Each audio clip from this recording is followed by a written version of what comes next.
غیر مسلم لوگ طرح طرح کی تدابیریں کر رہے ہیں کہ کیسے نہ کیسے مسلمان اپنے راستے سے ہٹ کر، اللہ سے کٹ کر، رسول اللہ کا طریقہ چھوڑ کر زندگی گزارنے والا بن جائے۔ اسی طریقے سے ایک ایپ چلا جس کا نام ٹک ٹاک تھا۔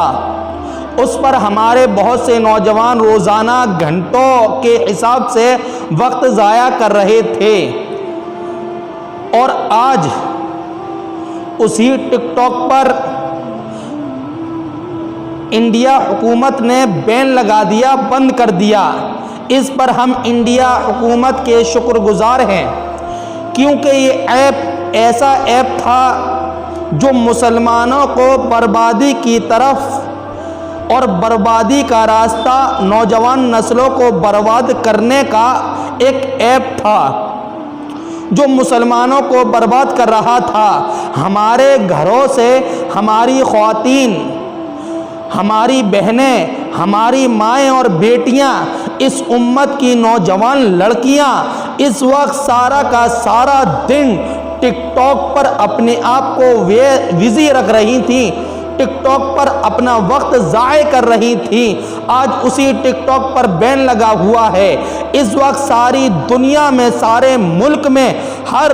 شخص کی زبان پر یہی بات چل رہی ہے کہ ٹک ٹاک کو بین کر دیا گیا، ٹک ٹاک بند کر دیا گیا۔ تو میرے عزیزو، یہ بہت خوشی کی بات ہے کہ ٹک ٹاک کو بند کر دیا، اور ہم اس بات پر حکومت کا شکریہ ادا کرتے ہیں کہ اس نے اس کو بند کیا اور اس پر بین لگایا، اور ہم درخواست کرتے ہیں اس طرح کے جتنے بھی ایپ ہیں سب کو بند کر دیا جائے، سب ختم کر دیے جائیں، سب پر بین لگا دیا جائے، کیونکہ آج ملک میں سب سے زیادہ بے حیائی جو عام ہو رہی ہے اسی ایپ کا نتیجہ ہے، جو ہماری نسلیں برباد ہو رہی ہیں۔ آج ہماری بہنیں، آج ہر شخص، ہر ماں باپ، بھائی اپنی بہن کو ٹک ٹاک پر ناچتا ہوا دیکھ رہا ہے اور فخر کر رہا ہے اور لوگوں کو بتا رہا ہے اور دوسری جگہ شیئر کر رہا ہے، اور ہماری بیٹیاں، مسلمان بیٹیاں، جن کے چہروں کو، جن کے بدنوں کو، جن کے جسموں کو کسی غیر نے نہیں دیکھا، آج وہی نوجوان لڑکیاں اپنے گھروں میں موجود رہ کر اپنے جسم کی نمائش کر رہی ہیں، اپنے جسم کو دوسروں کو دکھا رہی ہیں۔ تو سوچنے کا مقام ہے کہ مسلمان ایک دور میں کہاں تھا کہ مسلمان لڑکیوں کو دیکھنے والا، مسلمان لڑکیوں سے بات کرنے والا ان کے چہروں کو نہیں دیکھ پاتا تھا، کہ وہ اس قدر اپنے لباس میں اور اس قدر اپنے برقعے میں اور اس قدر اپنے حیا پاک دامنی کے ڈریس میں تیار ہوتی تھی کہ ان کے بال کو دیکھنا بھی مشکل ہو جاتا تھا۔ لیکن آج مسلمان اسی ٹک ٹاک پر، مسلمان لڑکیاں اسی ٹک ٹاک پر اپنے جسموں کی نمائش کر رہی ہیں۔ آج وہی لڑکیاں ٹک ٹاک پر مجرا کر رہی ہیں کہ اللہ کے نبی نے 1400 سال پہلے یہ بتایا تھا، یہ سمجھایا تھا کہ دیوس ہے وہ شخص کہ جس کی بہن بیٹیاں اپنی عزتوں کو بیچیں، اپنی عزتوں پر ڈاکہ ڈلوائیں، لیکن وہ شخص ان کے خلاف آواز بلند نہ کر سکے، ان کو ٹوک نہ سکے، ان کو روک نہ سکے۔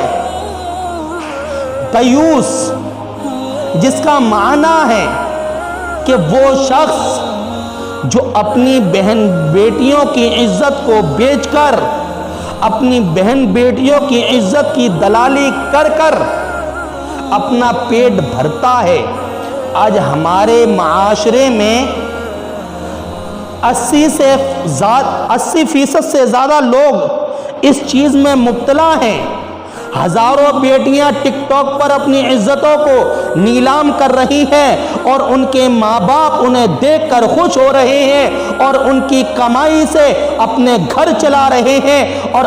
ان کی کمائی کو، ان کے ناچنے اور گانے کو اپنا گھرانے کا کاروبار سمجھ لیا ہے، اپنا کاروبار سمجھ کر ان سے ٹک ٹاک پر نچوا رہے ہیں۔ تو میرے عزیزوں سوچئے، طوائفوں کی طرح ان سے کام لیا جا رہا ہے، اپنی بیٹیوں کو طوائفوں کی طرح مجرا کرنے پہ ٹک ٹاک پر لگا دیا ہے۔ تو میرے عزیزوں اب تک جو بہن بیٹیاں ٹک ٹاک پر سوشل میڈیا پر جس طریقے سے ناچ اور گا رہی تھیں، تو اب ان سے گریز کرنا چاہیے، اور اس طرح کے جتنے بھی ایپ ہیں ان سب سے بچنا چاہیے۔ اور جو ماں باپ اپنی بچیوں کو ایسے راستوں پر چلا رہے ہیں ان سے روکیں، ان کے ہاتھوں پر موبائل تھما دیا ہے، ان سے موبائل کو واپس لیں، اور واپس لینے کے ساتھ ساتھ ان کو سمجھائیں اور بتائیں کہ تم محمد عربی کے ماننے والی ہو، محمد عربی کے دین کو جاننے والی ہو، محمد عربی سے محبت کرنے والی ہو، حضرت فاطمہ کے طریقے پر چلنے والی ہو۔ ان کے ماں باپ اپنی بچیوں کو حضرت فاطمہ کی زندگی پڑھائیں، اللہ کے نبی کی ازواج مطہرہ کی زندگیوں سے اپنی بچیوں کو رہنما کرائیں، اپنی بچیوں کو سنائیں، اپنی بچیوں کو بہتر اور عمدہ تعلیم دیں، تاکہ بچیاں ایسے حالات سے رکیں، ایسی جگہوں سے رکیں، ایسے حالات سے بچیں، ناچنے اور گانے سے پرہیز کریں۔ کیونکہ اللہ کے نبی کا فرمان ہے، ایک مرتبہ اللہ کے نبی علیہ الصلوۃ والتسلیم جا رہے تھے، راستے میں گانے اور باجے کی آواز سنی، اور سن کر اپنی دونوں انگلیاں اپنے کانوں میں ڈالنی اور زور سے آگے چل دیے۔ چلنے کے بعد صحابہ سے پوچھا، کیا یہ منحوس آواز آنا بند ہو گئی؟ صحابہ نے کہا، یا رسول اللہ یہ آواز آنا بند ہو گئی۔ تو اللہ کے نبی نے فرمایا، میرا دنیا میں آنے کا مقصد یہ ڈھول، یہ تاشا، یہ باجا، یہ گانا سارا کا سارا ختم کرنا ہے۔ تو میرے عزیزوں یہ ڈھول، یہ تاشا، یہ باجا، یہ گانا سارا کا سارا حرام، سارا کا سارا ہمیں بربادی کی طرف لے جانے والا، ہمیں ہلاکت اور بربادی پر ہمارے قدموں میں لا کر ڈالنے والا، ہمیں ہلاکت و بربادی کی طرف چلانے والا ہے۔ ہمارے نصیب میں، ہمارے مقدر میں ہلاکت و بربادی اور رسوائی پیدا کرنے والا ہے۔ یہ بہت بڑا گناہ ہے، اور اس گناہ سے ہمیں بھی بچنا چاہیے، اپنے بچوں کو بچانا چاہیے، اور اپنی لڑکیوں کو بہتر تعلیم، بہتر تربیت کرنے کی کوشش کرنا چاہیے، اور انہیں بہتر سے بہتر دینی واقعات بتانا چاہیے۔ اللہ تبارک و تعالی ہمیں اور آپ کو سننے سے زیادہ عمل کی توفیق عطا فرمائے۔ وآخر دعوانا ان الحمد للہ رب العالمین۔